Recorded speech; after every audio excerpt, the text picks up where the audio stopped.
Dear students, Assalamu alaikum. In last lecture, we were studying about different kinds of exchange interaction, which can be mainly classified into two different types, that is the direct exchange interaction and the indirect exchange interaction. In indirect exchange interactions, we talked about the super exchange interactions, which are responsible for the antiferromagnetism in the system, and we also saw that the super exchange interaction occurs between the cations which have the same oxidation state. Whereas the double exchange interaction is responsible for the ferromagnetism in the system, and the double exchange interaction exists between the cations which have different oxidation states. So from the knowledge of exchange interactions, today we are going to find out the net magnetic moment of iron oxide. So the question is, using the knowledge of exchange interactions, show that Fe3O4 has a net magnetic moment of 4 mu B per formula unit. We know that every compound should have a neutral charge. So here oxygen has a -2 valency, so the total negative charge in this system is -8. So in order to keep the charge balance, iron will split into two different oxidation states, which are +2 and +3. Fe3O4 has a spinel structure, and we know that there are three different kinds of spinel structures, that is the normal spinel structure, inverse spinel structure, and mixed spinel structure. Whereas Fe3O4 has the inverse spinel structure, in which half of the iron 3+ ions are located on the tetrahedral sides, whereas the remaining half of the iron 3+ ions are present at the octahedral side. Iron 2+ ions in Fe3O4 are all present in on octahedral sides within the lattice. So we are going to find out the net magnetic moment of Fe3O4 using the knowledge of exchange interaction. We can see here that on octahedral sides there are two different multiple valent states of iron. So they will have double exchange interaction between these iron ions. Fe3O4, which has an electronic configuration of 3d5, has a net magnetic moment of 5 mu B, whereas Fe2+, which exists in 3d4, has a net magnetic moment of 4 mu B. So these ions will interact through the double exchange interaction, and they will exist in parallel format, which is the ferromagnetic one. So this, so the net magnetic moment on the octahedral side will be 9 mu B, whereas this iron ion on the octahedral side, which have an oxidation state of +3, will interact with the iron ion on the tetrahedral sides, and since they have the same oxidation state, they will interact. They will have a super exchange interaction, which is antiferromagnetic in nature. So this 9 magnetic moment will be subtracted by this magnetic moment of 5 mu B on the tetrahedral sides to give you a net magnetic moment. So the net magnetic moment in this case is equal to the net magnetic moment of the octahedral side minus the magnetic moment of the tetrahedral side, which will give you a magnetic moment of 4 mu B.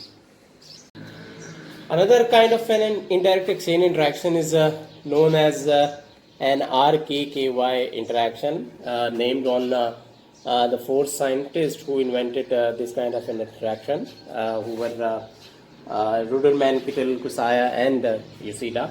So this is an exchange interaction which occurs between localized magnetic moments through these conduction electrons, and this exchange interaction usually occurs in metals, for example nickel, iron, cobalt, etc.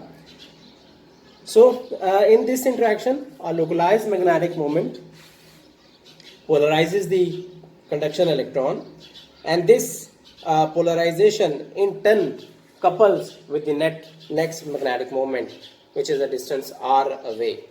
So the exchange interaction is indirect because it does not involve coupling between the magnetic moments. However, these magnetic moments are coupled through these free conduction electrons.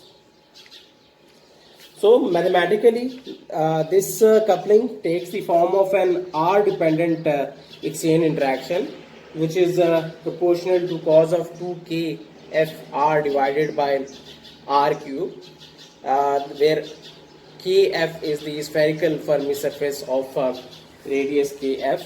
That is, this kind of an exchange interaction has the oscillatory kind of dependence. So it also decays as 1 over r cube with distance r.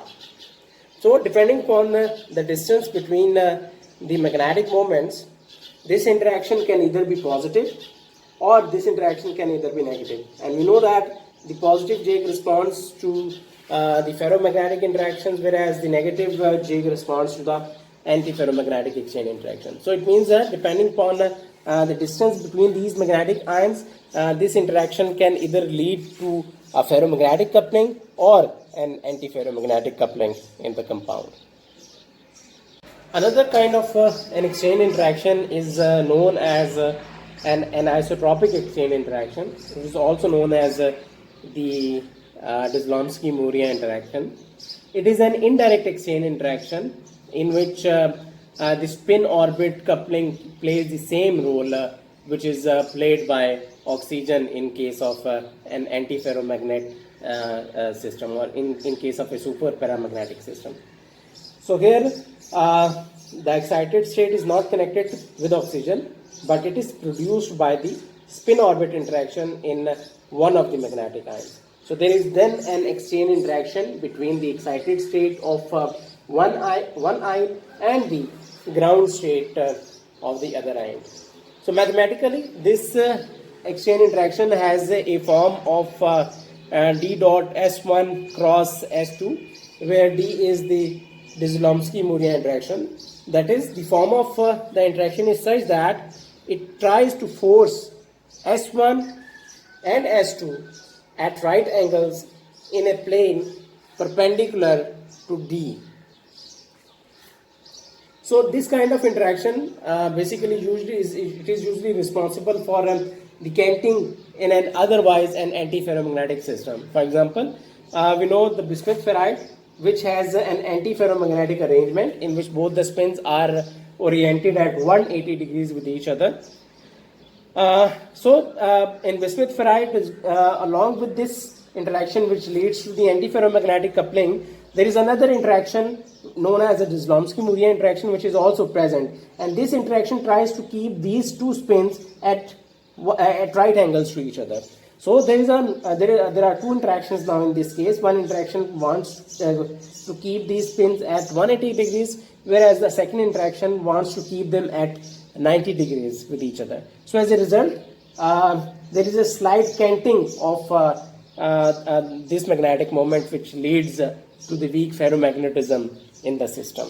So usually this kind of interaction it is responsible for small canting in the in an otherwise an antiferromagnetic system. The canting is small because the strength of this interaction is weak compared to the strength of this interaction, which keeps them at 180 degrees to each other.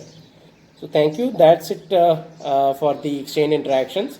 Although we can go in details of these exchange interactions, but I just want to give a brief introduction about these exchange interactions. So I think this is enough for the exchange interactions. So in next lecture, we will move towards the theories for the ordered systems, that is the Wisk's model of ferromagnetism in the system and antiferromagnetism in the system. Thank you.